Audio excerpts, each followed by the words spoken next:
नमस्कार, स्वागत है आपका मेरे इस यूट्यूब चैनल में।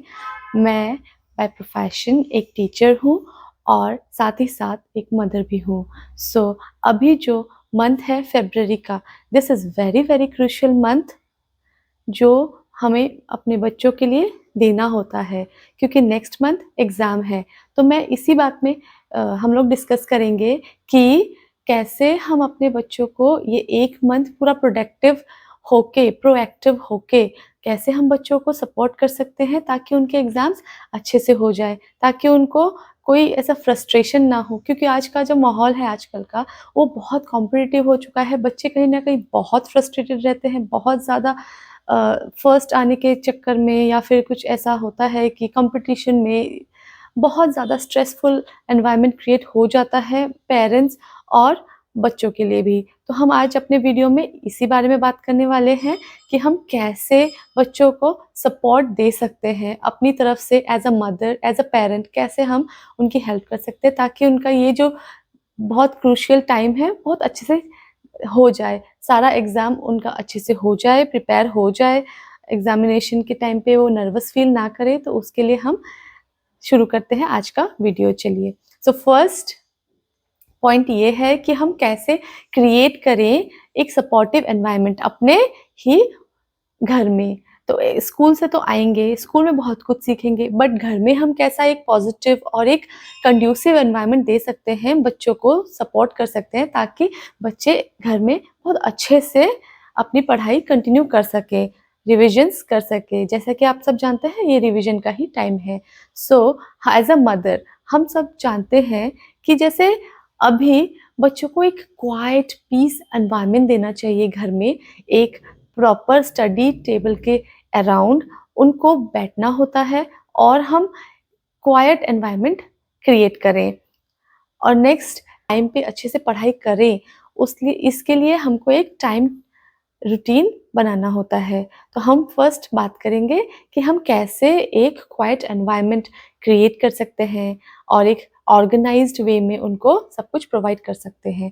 तो जैसे कि जानते ही हैं सारे सब लोग जानते हैं कि जैसे अभी एग्ज़ाम्स आने वाले हैं, तो आप भी किसी के घर कम से कम जाएँ और बच और किसी कोई भी जैसे गेस्ट वग़ैरह आएँ तो उनको भी ये चीज़ समझ में आए कि अभी एग्ज़ाम्स के टाइम है, उनको थोड़ा कम ही हम डिस्टर्ब करें या फिर कभी आ भी जाए गेस्ट तो हम बच्चे का एक प्रॉपर स्टडी एरिया, एक प्रॉपर रूम में प्रोवाइड कर दें ताकि वो विदाउट एनी डिस्टर्बेंस अच्छे से पढ़ाई कर सकें और उसमें कोई उनको डिस्ट्रैक्शन ना हो। हम बात भी करें तो थोड़ा सॉफ्ट वॉइस में बात करें ताकि बच्चा डिस्टर्ब ना हो। नेक्स्ट वो जो स्टडी एरिया है वो वेल ऑर्गेनाइज्ड रहे क्योंकि वेल ऑर्गेनाइज्ड जगह में जब पढ़ते हैं तो अच्छे से हमको ग्रास्प हम कर सकते हैं। बच्चा भी ठीक उसी तरह ज़्यादा अच्छे से ग्रास्प कर सकता है। अगर ऑर्गेनाइज्ड सब कुछ रहेगा, आस-पास देखेंगे ऑर्गेनाइज्ड चीज़ें रहेंगी तो ब्रेन हमारा फ्रेश फ़ील करता है जिसकी वज़ह से ज़्यादा अच्छे से ब्रेन कैप्चर करता है। नेक्स्ट नेक्स्ट सेकंड पॉइंट ये है कि हम कैसे एक रूटीन बना के चले, कैसे एक शेड्यूल बना के चले। बच्चों को हमेशा रूटीन ही पसंद आता है। उन अगर उनके रूटीन में थोड़ा आगे-पीछे हो तो बच्चे थोड़ा डिस्टर्ब फ़ील करते हैं। एज़ अ टीचर ये मैंने ऑब्ज़र्व किया है अपने 10 इयर्स के एक्सपीरियंस है कि कैसे बच्चे अगर शेड्यूल्ड वे में ना जाएँ हम, कभी खेलना पहले कर लिया या फिर पढ़ाई बाद में कर ली या कभी खाना पहले खा लिया, कभी बाद में खा लिया, कभी कोई गेस्ट आ गए तो उनकी वजह से पूरा शेड्यूल खराब हो गया। बट हमें कम ये ट्राई करना है कि बच्चे का शेड्यूल कम से कम डिस्टर्ब हो। हमें वो चीज़ एज़ अ मदर एन्श्योर करनी होती है।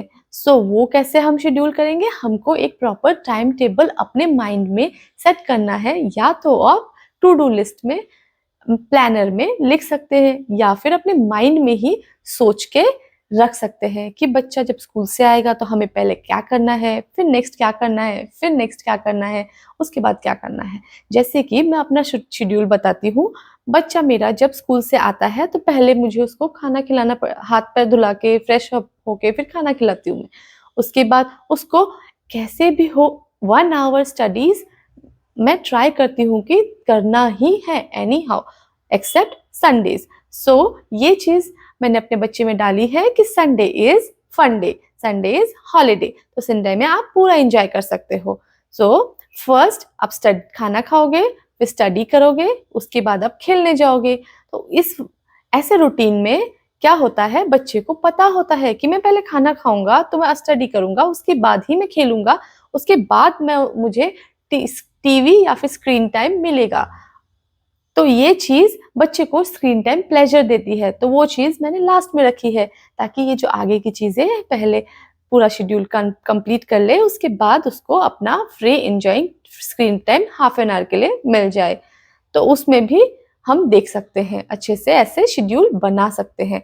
क्योंकि मेरा बेटा छोटा है इसलिए मैंने 1 आवर रखा है, आप अपने बच्चे के हिसाब से टाइम स्टडी शेड्यूल बढ़ा सकते हैं। जो बच्चे ट्यूशन्स जाते हैं वो ट्यूशन में भी पढ़ के आते हैं, बट वो चीज़ें रिवाइज करना भी बहुत ज़रूरी है, बिकॉज विदाउट रिविजन हमारे ब्रेन जो है धीरे धीरे भूलता जाता है। जैसे हमारा ब्रेन क्या करता है कि जो चीज़ें हम रेगुलर टाइम में रिवाइज करते हैं वो चीज़ें हमारे ब्रेन लॉन्ग टर्म मेमोरी में रखता है, और जो चीज़ें हम रिवाइज नहीं करते ब्रेन उसको सोचता है कि वो इतनी इम्पोर्टेंट नहीं है, तो वो उसको डिस्कार्ड करते जाता है ताकि नया रूम क्रिएट हो सके न्यू इन्फॉर्मेशन गैदर करने के लिए। सो हमें रिवाइज करना बहुत ज़रूरी है।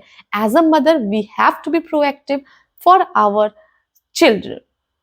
नेक्स्ट हमारा थर्ड पॉइंट है बैलेंस्ड न्यूट्रिशन, जिसमें सबसे ज़्यादा इम्पॉर्टेंट रोल होता है मदर का।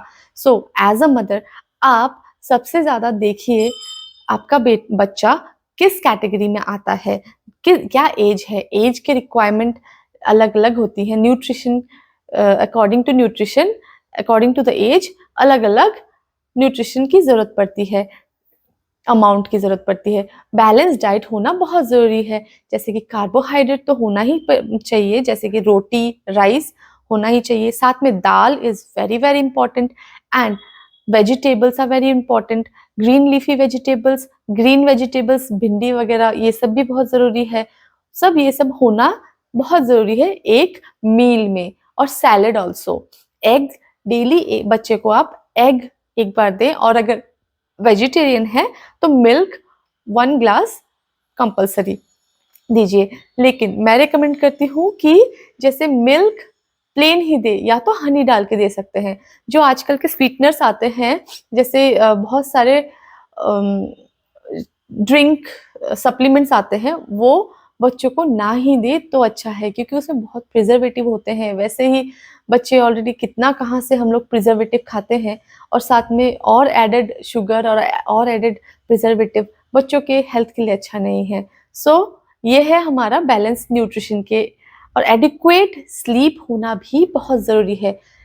8 hour sleep is very important for a child, ताकि ब्रेन के जो न्यूरॉन्स हैं वो अच्छे से रिजुविनेट हो जाए फॉर द नेक्स्ट डे, सब कुछ कैप्चर करने के लिए। आपने भी एक दिन नोटिस किया होगा एग्जाम से पहले जो बच्चे ज़्यादा नहीं सो पाते हैं, तो उनका क्या होता है, ब्रेन की कैपेसिटी धीरे धीरे कम होने लगती है, वो जितना भी पढ़ ले इतना ज़्यादा याद नहीं रहता है।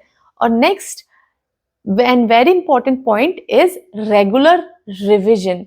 रिविजन करना बहुत ज़रूरी है, जैसे कि मैंने पहले भी बताया है, revision is the master key to success in exam. So as a teacher in classroom, in my tuitions, और मैंने अपने बच्चे को भी देखा है, तो उसमें मैंने ये एक पैटर्न ऑब्जर्व किया है कि जितना हम रिवाइज करते हैं उतना ही ज़्यादा हमारे कंसेप्ट्स क्लियर होते जाते हैं। अगर कुछ लैग बिहाइंड रह भी गया है, पीछे रह गया है, तो वो हम रिवीजन के साथ कवर कर सकते हैं।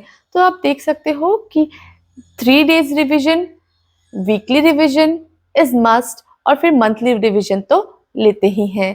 तो रिवीजन के लिए एक फुल डे रख सकते हो फॉर अ वीक, जितना वीक में याद किया है, पढ़ा है, वो सारा एक वीक का एक डे पूरा रिवीजन के लिए रख सकते हैं। वो सैटरडे भी हो सकता है या संडे भी हो सकता है, लेकिन जैसे कि बच्चा अगर छोटा है तो सैटरडे रखिए, क्योंकि जैसे संडे मैंने अपने बच्चे को बोला है कि संडे इज फन डे, तो मैं रिवीजन वगैरह जो भी है सब सैटरडेज को ले लेती हूँ। नेक्स्ट पॉइंट है एक इमोशनल सपोर्ट, बच्चों को इस एग्ज़ाम पीरियड में एक इमोशनल सपोर्ट की बहुत ज़्यादा ज़रूरत है, जो कि पेरेंट्स दे सकते हैं, पेरेंट्स ही दे सकते हैं। जैसे कि बच्चे पढ़ते हैं, उनको लगता है कि मुझसे अभी ये चीज़ नहीं हो पा रही है, बट हम अगर एज़ अ पेरेंट बच्चों को सपोर्ट करेंगे कि बेटा you can do it, I know you can do it. हम नेगेटिव चीज़ें ना बोल के पॉजिटिव वे में उसको कन्वर्ट करें। जितने भी देखो शर्मा जी का बेटा कितना अच्छा पढ़ रहा है, तुम भी करो। दिस इज़ रॉन्ग वे, ये नहीं करना है। आप अपने बच्चे की कैपेसिटी आप जानते हो, क्योंकि वो आपका बच्चा है, आपके जीन्स है। आप कैसे थे बचपन में, वो चीज़ें आप याद करो, फिर अपने बच्चे को जज करो। तो इमोशनल सपोर्ट बहुत ज़रूरी है। भले ही आपका बच्चा अगर लेट ब्लूमर्स है, in psychological language late bloomers means थोड़ा धीरे-धीरे सीखता है। तो वैसे में भी हमको बच्चे को नेग्लेक्ट नहीं करना है। इनफैक्ट उनको इमोशनल सपोर्ट की ज़्यादा ज़रूरत होती है। एज़ अ मदर हमें उनको बहुत ज़्यादा चढ़ाना भी नहीं है कि यू आर द बेस्ट। उसमें बच्चे एरोगेंट हो सकते हैं, लेकिन हमें किसी से कंपेयर भी नहीं करना है बच्चों को। उनके पेस में उनको सीखने देना है, और उनको एक मेथड से नहीं समझ में आता तो दूसरे मेथड से हम चेंज कर सकते हैं। या तो आप खुद कर सकते हैं, या फिर उनके ट्यूशन टीचर का हेल्प ले सकते हैं, या फिर स्कूल के टीचर्स का भी हेल्प ले सकते हैं। उनके रेगुलर कॉन्टैक्ट में रह सकते हैं, और हम कैसे बच्चों का अच्छा कर सकते हैं वो चीज़ देख सकते हैं। नेक्स्ट पॉइंट है प्रैक्टिस विद प्रीवियस पेपर। जैसे आपका बच्चा थोड़ा बड़ा है तो ये चीज़ इम्प्लीमेंट हो सकती है, practice with the previous paper. छोटे बच्चे के लिए वर्कशीट्स आप तैयार कर सकते हैं, या फिर ओरल राइटिंग में आप बुक से ही करवा सकते हैं। बड़े बच्चों के लिए क्या कर सकते हैं, जैसे क्वेश्चन पेपर्स अवेलेबल होते हैं, ऑनलाइन भी अवेलेबल होते हैं, ऑफलाइन भी अवेलेबल होते हैं। तो आप उनको कलेक्ट कर सकते हैं, टाइप ऑफ क्वेश्चंस देख सकते हैं, और वैसे ही आप बना के प्रिपेयर करके आप बच्चों को रिवाइज करवा सकते हैं, या फिर डायरेक्टली ओल्ड सैंपल पेपर्स मिलते हैं तो उनकी डायरेक्ट रिवीजन करवा सकते हैं। वैसे तो ये मेन जो फरवरी मंथ है वो रिवीजन का ही है, क्योंकि सारा सिलेबस ऑलमोस्ट कंप्लीट हो चुका है स्कूल में, और 1 महीने में एग्जाम है, तो स्कूल में भी रिवीजन चल रहा होगा, घर में भी रिवीजन चले। तो this is the best way कि बच्चा सब उनको हो जाए याद, और समझ में भी आ जाए।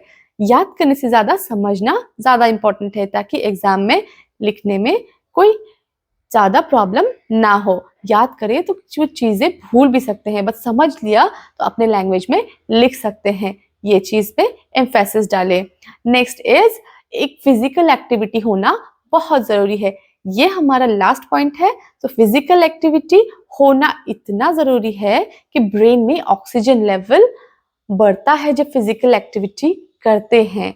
तो उसके वजह से क्या होता है, नेक्स्ट टाइम जब बच्चा एक्टिविटी वगैरह करके थोड़ा रेस्ट लेके फिर पढ़ने जाता है तो ब्रेन की कैपेसिटी बढ़ जाती है। तो आप याद रखें, थोड़ा पढ़े और बीच में कुछ एक थोड़ा-सा फिज़िकल एक्टिविटी, जंप ही कर ले, वॉक कर ले, कुछ ऐसी एक्टिविटीज़ कर ले, तो फिर उसके बाद फिर से पढ़ सकता है। और half an our exam time है तो हाफ एन आवर, अगर आपका बच्चा छोटा है तो थोड़ा-सा खेल के भी आ सकता है half an hour, 1 hour. Okay, विदा लेती हूँ अपने इस नोट पे कि आप लोग सब आपके बच्चों का ख्याल रखेंगे। हम एज़ अ फैमिली ग्रो करेंगे। थैंक्स। इसी तरह के वीडियोज़ देखने के लिए आप हमारा चैनल सब्सक्राइब कर सकते हैं, अपने फ्रेंड्स को रिकमेंड कर सकते हैं।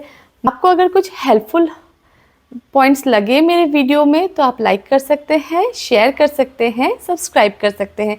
आपको कुछ चीज़ सीखनी है, कोई नई चीज़ पता करनी है, अपने बच्चों में पेरेंटिंग के टिप्स पता करने हैं, एज अ टीचर आप क्या चाहते हैं वो मुझे कमेंट कर सकते हैं। मैं सारे कमेंट्स और पढ़ती हूँ और उनके रिप्लाई भी करने की कोशिश करती हूँ। Thank you for supporting me.